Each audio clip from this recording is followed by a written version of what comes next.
Salut tout le monde, c'est Vic la Visible, bienvenue pour une nouvelle vidéo de notre carrière avec Steak Fushi. Depuis la dernière vidéo Peugeot F1 Team, on se retrouve pour le Grand Prix du Canada. Donc voilà, cette magnifique livrée qu'on a depuis Monaco après notre victoire. On est le dernier vainqueur en titre, ça fait du bien au moral. Attention, on casse un peu la voiture en FP1 en sortant du dernier virage pour notre premier tour lancé. Petit flashback, voilà, ça arrive des erreurs ici. J'arrive à être rapide quand même dans les virages un peu rapides comme ça, où il faut pas trop couper le virage, j'arrive à être très rapide. Et donc voilà, premier virage, on passe à ligne, premier virage, on arrive en septième, on passe en troisième, petit gauche, où il faut pas trop aller sur une ligne non plus, le droite en forme d'escargot qui est très dur à reprendre en accélération, surtout sur la pluie, même si elle est primordiale pour essayer de doubler, par exemple, premier virage. Le droite-gauche où Sébastien Vettel a été pénalisé de 5 secondes en 2019 si je me souviens bien, qui perd la win face à Lewis Hamilton. Donc voilà, mais moi je me loupe. Ça arrive tous les erreurs. En plus je venais de commencer de tourner, donc sous la pluie ça aide pas vraiment quoi. Donc voilà, droite, gauche, la sortie aussi un peu dur. Le droite ici où sous la pluie on n'arrive pas à le passer à fond. Obligé de lever un petit peu le pied. Le gauche-droite où moi j'aime bien doubler, où le freinage est accessible quand même. Après la première zone de DRS de ce circuit, qui vraiment aide pas trop en soi, même si les gens aiment bien doubler. Droite, gauche, où il faut pas trop passer sur les vibreurs, parce que sinon on va cut et on va casser la voiture. Ou spin, on peut perdre vachement de train arrière à cause de ça quand même. Donc voilà, l'épingle, on peut faire quelques petits dépassements dans la ligne droite avec la détection de DRS. On a double ligne droite en soi avec le mur des champions et un double virage droite-gauche. Juste là où il y a l'entrée des cendres. On voit la ligne droite, on n'a pas de DRS vu qu'il pleut, c'est normal. Et notre boîte de vitesse qui est à 70% que j'ai failli oublier de changer pour les qualifs. C'est un peu difficile. On voit aussi le droite-gauche avec le mur des champions. Attention, pas de se prendre. On va se prendre, excusez-moi, parce que ça pourrait nous gâcher toute la course. Donc voilà, on gagne quelques petits points de ressources pour améliorer notre voiture, mais si je sais que ça va pas passer. Et on passe à 70 dans notre général pour rien. Soyez les bienvenus, nous sommes ici au Canada sur le magnifique circuit Gilles Villeneuve. Qui va réaliser le tour le plus rapide au cours de l'heure qui vient? Réponse avec les qualifications qui vont commencer.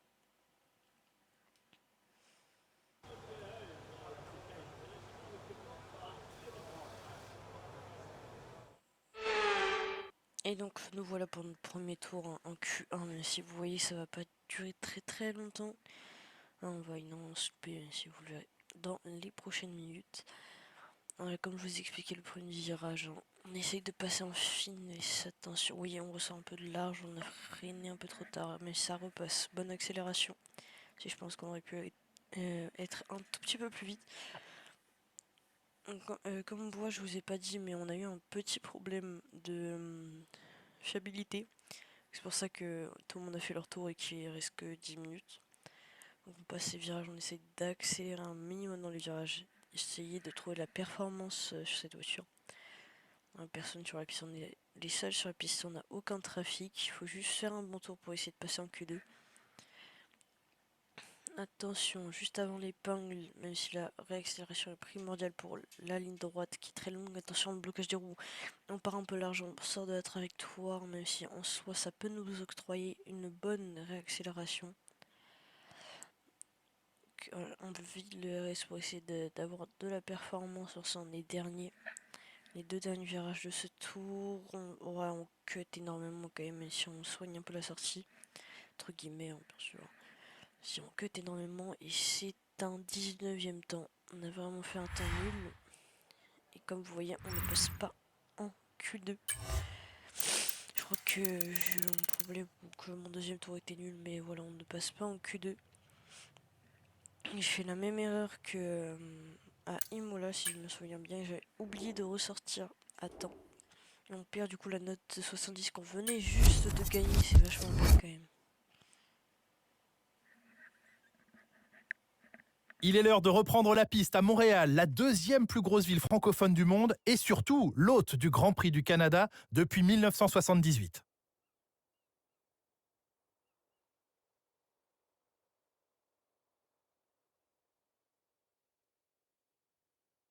Le circuit Gilles Villeneuve offre des pointes de vitesse à près de 340 km/h et les 2/3 du tracé s'avalent à plein régime. Les chicanes rapides sont toujours synonymes de risque, notamment la dernière d'entre elles et son célèbre mur des champions. Les pilotes devront également se méfier des dépassements à l'épingle et dans la dernière chicane du circuit. Jetons un œil à la grille de départ à quelques instants du Grand Prix. Max Verstappen a réalisé un chrono phénoménal hier, il s'élance en pole position, suivi de Sergio Pérez. Derrière eux sur la grille, nous retrouvons Leclerc, Sainz, Russell, Hamilton, Fernando Alonso, Norris, Oscar Piastri, Stroll, Ocon, Gasly, Bottas, Ricciardo, Tsunoda, Hülkenberg, Magnussen, Albon, Sargent et le rookie. L'extinction des feux ne devrait plus tarder, il est donc temps de nous diriger vers la piste. Avec moi aujourd'hui, un ancien pilote de Formule 1, qui plus est champion du monde. Je vous avais promis que je forcerais un peu sur l'introduction. Bonjour Jacques Villeneuve. Un journaliste sait ce qu'il a. Donc on part en medium hard en faisant un undercut sur les voitures devant nous, histoire d'essayer de chercher un bon résultat. Et attention, c'est un bon départ comparé à la Williams qui est à notre gauche, mais un peu loupé face aux personnes de devant. Est-ce qu'on va dive pour une virage? Et oui, on gagne énormément de positions. On dive, on a gagné plus de 5 positions en un seul virage, c'est vraiment incroyable. L'accélération et le virage iconique de Vettel. Attention, petite touchette avec notre coéquipier, on s'est un peu loupé là-dessus, on a perdu du temps. Et on arrive sur notre coéquipier, on dive. Oh, attention, peut-être sur Gasly, on passe sur Gasly. Non, il faut réussir à rattraper Ocon pour le dépasser et gagner le plus de positions possible. On se retrouve au 5e tour, 9e. On a déjà gagné la moitié des places possibles sur cette grille. On a entre les deux McLaren qui ont un peu de difficulté avec leurs pneus ici au Canada. Alors, attention, on a failli sataniser Piastri. On a failli lui refaire le diffuseur comme Stroll en Chine sur Daniel Ricciardo.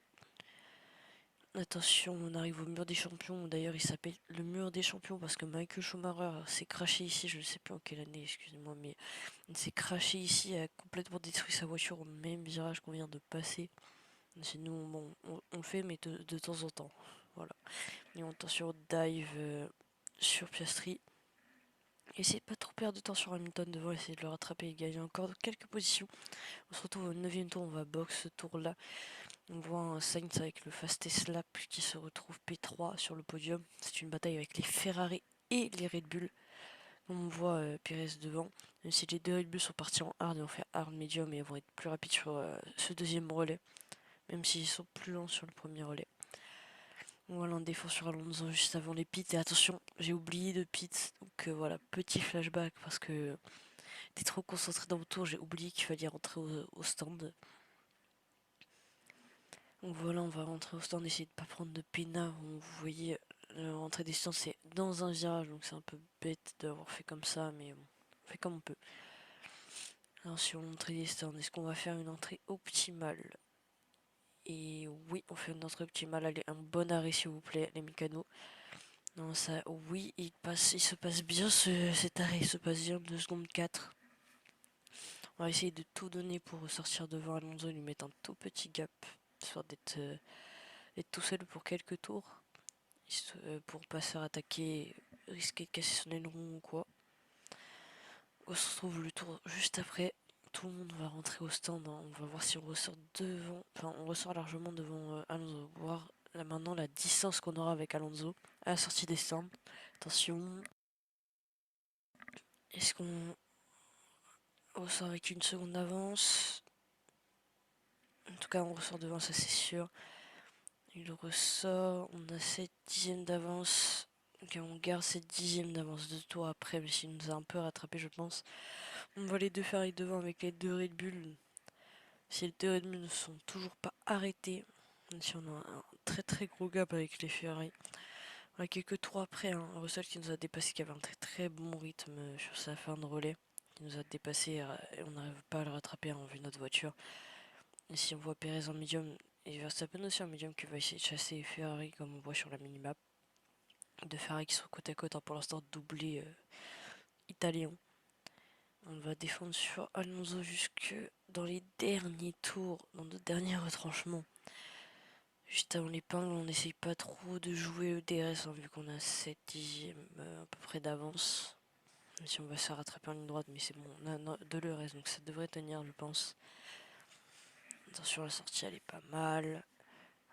On met un peu de temps, mais s'il nous rattrape avec le DRS et le RS, je pense, vu le temps qu'il nous a repris au début de la ligne droite. Est-ce qu'Hamilton pourrait nous attaquer? Et non, on tient par l'extérieur. Et attention, le spin on casse notre voiture. Et vous voyez, il n'y a pas que l'aileron qui est rouge, on voit aussi le moteur qui est rouge. Malheureusement, pour un flashback, du coup, ça va arriver un peu plus tard, mais ouais, vous voyez arriver en avance, surtout vu la Minia et le titre. Mais si je pense que ce sera pas trop dans le titre, mais surtout dans la Minia. Vous voyez l'abandon moteur. Donc voilà, ça c'est pas au même virage, vu qu'on a pris un flashback, ça va se faire dans un prochain secteur. Donc voilà, c'est bêta. Après une remontada énorme comme ça, on part de P20 pour remonter P6. On faisait un bon résultat, on était pilote du jour largement. Il y a 3 tours de la fin, que dis-je, 2 tours. On abandonne à cause du span moteur. C'est vraiment bête les gens. Cette fiabilité de voiture. Bien sûr, on va pas rester chez Stake, il faut une team, hein, mais je pense que c'est l'écurie qu'on va rejoindre. Donc voilà, elle a pas de moteur. On va essayer de tout donner pour pas qu'Hamilton fasse un bon résultat. Je sais pas pourquoi, je voulais martyriser, c'était drôle. Comme je vous ai dit, on va peut-être rejoindre une autre écurie qui, elle, n'est pas meilleure en fiabilité, je pense. Bon, en soi, cette année, ça allait en 2024, la fiabilité de Ferrari, mais je suis pas sur mon My Team, je pense. Donc voilà, on va s'arrêter dans ce dernier secteur, juste avant l'épingle de la ligne droite. Ah, et mauvais résultat, hein, du coup, P20. J'ai regardé, c'est le système de stockage d'énergie, je crois, qui a cassé. Malheureusement, c'est bête, on avait un grand résultat devant nos mains. Donc voilà, on rentre dans les stands à 2 tours de la fin. C'est vraiment très très bête d'avoir des problèmes comme ça, même si on pourrait marquer de gros points. On fera mieux, j'espère en tout cas la prochaine fois. Tout Monaco est en liesse au moment où Charles Leclerc passe la ligne d'arrivée en vainqueur. C'est facile pour nous de regarder le résultat final et de ne parler que de sa victoire. Mais il faut aussi prendre en compte le scénario tout entier. Quand on est pilote, il faut arriver à surmonter les difficultés qui se dressent tout au long de la course, Julien. Ce n'est pas évident. Il faut faire preuve de beaucoup de maturité et de force mentale. C'est comme ça qu'on progresse et qu'on peut aborder la suite du championnat avec confiance. Et voici les vainqueurs du jour. Une course palpitante et un exploit formidable de la part de Ferrari. L'histoire se répète et les fans du monde entier ne seront pas surpris de les revoir se hisser à la Donc voilà le victoire de Ferrari au Canada, contrairement dans la vraie vie où il y avait double abandon. C'est un week-end de Formule 1 complètement fou auquel nous venons d'assister. J'ai vraiment hâte de voir la suite. Vachement bête. Donc voilà, on termine dernier, notre coéquipier qui est à la porte des points, qui est P11, qui a gagné 2 places lors de ce Grand Prix. Et aussi petite dédicace à Lucas, hein, mais comme quoi Charles Leclerc est loin dans la carrière, excuse-moi, mais il est à la lutte au championnat. Donc on est devant sur la rivalité avec Perez au niveau des points, mais c'est lui, il a fini largement devant nous.